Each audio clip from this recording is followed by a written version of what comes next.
Bonjour à tous et bienvenue sur Xavki. Aujourd'hui sur Xavki, ce que je vous propose, c'est de découvrir, en tout cas dans les grandes lignes, le principe de microservices à travers en tout cas Docker, et vous allez voir l'intérêt de ce principe, ces concepts de microservices qui sont à la mode. Donc pourquoi le principe de microservice? Auparavant on construisait des applications assez complexes où tout était embarqué dans l'application, donc que ce soit le calcul, l'affichage, etc. Donc le but du microservice, c'est de segmenter tout ça en petits éléments.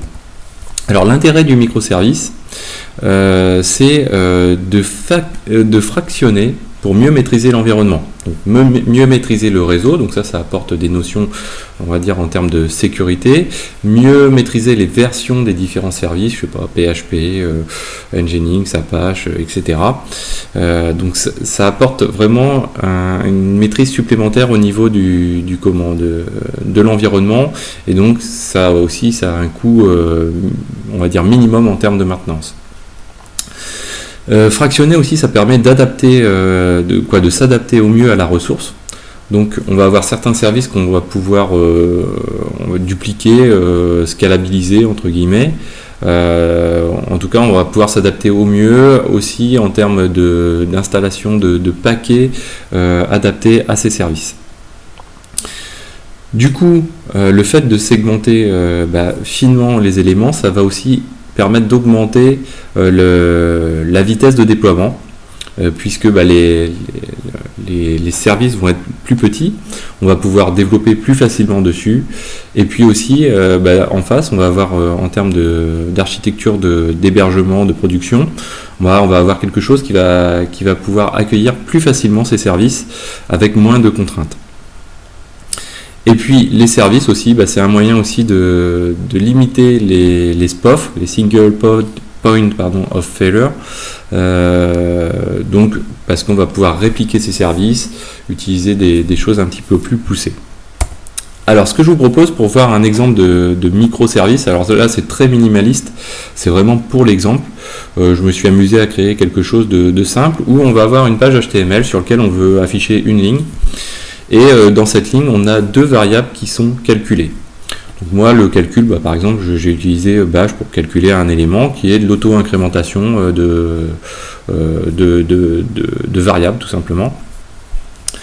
Pour ça, donc pour structurer les choses en matière de microservices, ce que je me suis dit, tiens, on va créer trois conteneurs. Un conteneur qui se charge spécifiquement de l'affichage, donc ça va être un conteneur Nginx, donc qui a pour simple vocation d'être un serveur web d'affichage de pages HTML. Et puis on a deux variables calculées, je me suis dit tiens, on va pousser les choses un petit peu plus loin, pour chaque conteneur, un conteneur portera une variable et sera chargé de calculer cette variable et de modifier la page HTML en fonction. Donc vous voyez, on va avoir deux services, un service qui est Nginx, un service qui est PHP et porté sur deux conteneurs. Donc on a trois conteneurs au total. Alors pour le conteneur web, bien sûr on va fonctionner comme vous avez pu le voir dans les vidéos précédentes sur les principes, donc avec Dockerfile, on va créer notre propre image. Donc là en l'occurrence, vous voyez le contenu du Dockerfile. Je vais pas le surligner. Donc on fait un from Ubuntu latest, donc ça on a l'habitude de le faire, on l'a vu dans les précédentes vidéos. On va faire un run apt-get update pour mettre à jour le cache. Ensuite on va faire un run apt-get install pour installer Nginx. On va définir le volume, donc on utilise la clause volume pour qu'en gros, dès lors vous allez le voir par la suite, mais dès lors qu'on va on va faire appel à ce conteneur, en tout cas on pourra le citer dans d'autres conteneurs pour pouvoir utiliser un volume partagé, un volume commun. Et puis ensuite, donc on a le entry point.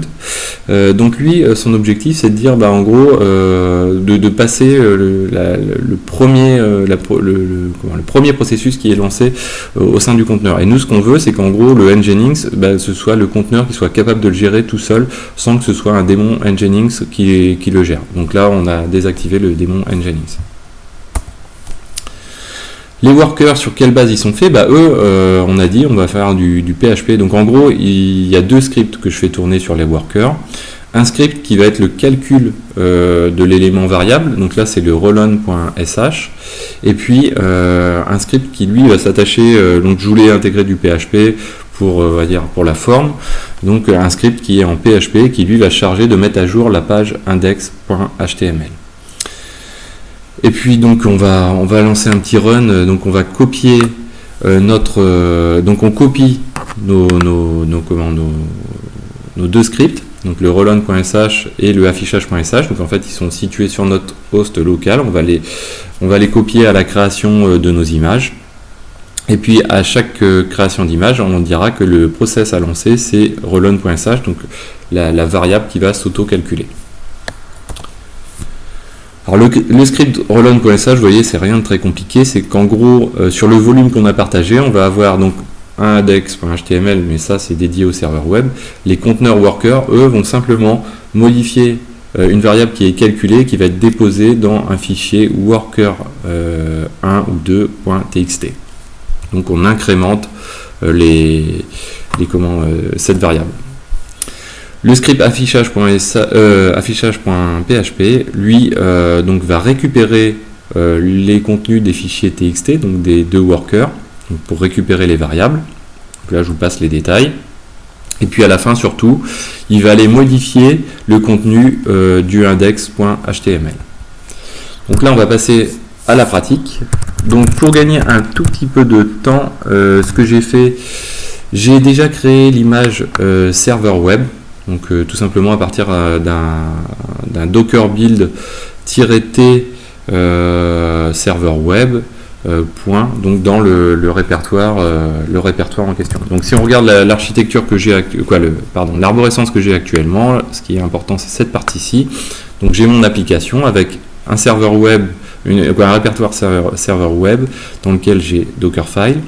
Donc j'ai un Dockerfile, le worker 1 dans lequel j'ai un Dockerfile et les deux fichiers de script, un worker 2 dans lequel j'ai un Dockerfile et aussi avec les deux fichiers de script. Donc là on va aller créer les images des deux workers. Donc pour ça on va aller donc dans worker. Hop, je suis où?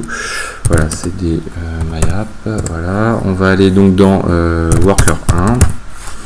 On va aller créer l'image worker 1, donc je fais un docker build -t, on va l'appeler cette image worker 1, et puis un point pour désigner Dockerfile. Voilà. Donc là on lance les choses, vous voyez, donc on récupère l'image PHP, on y installe dans notre nouvelle image le script rollon.sh, le script affichage.php, on change les droits et on lance le entry point, donc qui fait le calcul de la variable. Donc là on a bien une image qui a été créée. Donc si je fais un docker image ls, donc tout à l'heure vous voyez, pour éviter de faire le ls on fait une image avec un s qui nous permet d'afficher le détail. Donc là j'ai bien un worker 1, une image worker 1 qui a été créée. Donc ensuite je vais faire, pendant que j'y suis, la worker 2. Hop, donc là on repart sur la même base et puis j'applique worker 2. Alors on aurait pu avoir des choses encore plus intégrées, c'est-à-dire utiliser la même image pour créer chacun des workers, automatiser un petit peu plus les choses. Bon là j'ai pas été jusqu'ici, mais voilà, on peut aller jusqu'ici. Donc là j'ai bien mes images qui ont été créées. Maintenant je vais lancer mes services. Donc premier service à lancer, on va lancer un docker, un docker run -tid sur, donc avec un nom qu'on va dire, on va appeler ça site. Donc là c'est pour notre image serveur web. Donc là on lance notre élément.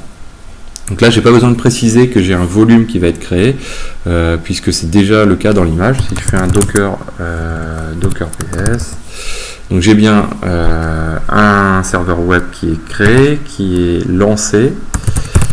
Si je fais un docker inspect pour récupérer l'IP de serveur de ce conteneur, pardon, donc c'est le 172.17.02. Si je vais sur le 172.17.0.2, donc là j'ai bien mon Nginx qui répond, donc nickel, super.